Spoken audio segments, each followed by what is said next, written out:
In Australia, we're really following in the long tradition of people who've looked at problems and seen in them opportunities to solve those problems, but opportunities to end up somewhere better than where we started.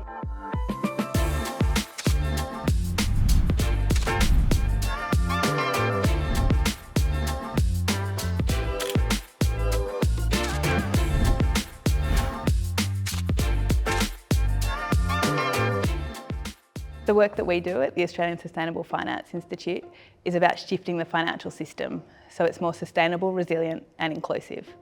That's a big task, but one that we work with a lot of partners on, from financial institutions to government to industry to scientific experts.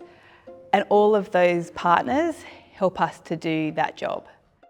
What really makes Energy Lab special, there are so many things, but one of the things that I really love about it is that Energy Lab helps aspiring founders and startups find access to expertise that otherwise they wouldn't have been able to get access to. So if you've come from a different sort of background, you haven't got access to the networks of power, of influence, of finance, we can help you find them. We have over 400 mentors. We have relationships with the venture capital firms and the family offices that invest in clean energy startups in Australia, and we can create those connections for people. I really think that really sets us apart from other organisations. The inspiration behind my work is my family.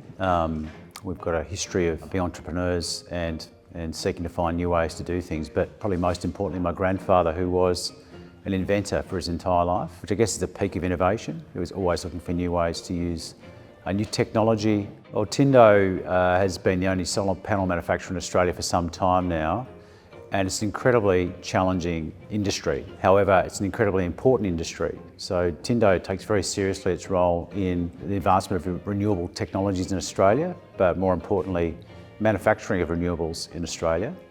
And so for us, it's an incredible privilege to be able to do that and to have a team around us that are also committed and inspired to do that as well. So in Australia, we're really following in the long trail of some really ingenious entrepreneurs in the clean energy sector.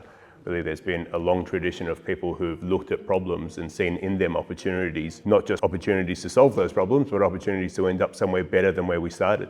If we start off just with transport emissions, they're our third largest and fastest growing source of emissions. When we're talking about getting to net zero, we're actually going in the wrong direction today. The really great thing here is that not only can we solve that problem, we can end up in this far better place by making transport a nicer experience where there aren't fumes along our roads, as well as far cheaper and more equitable for people to get to where they're going, get to see one another, access goods and services.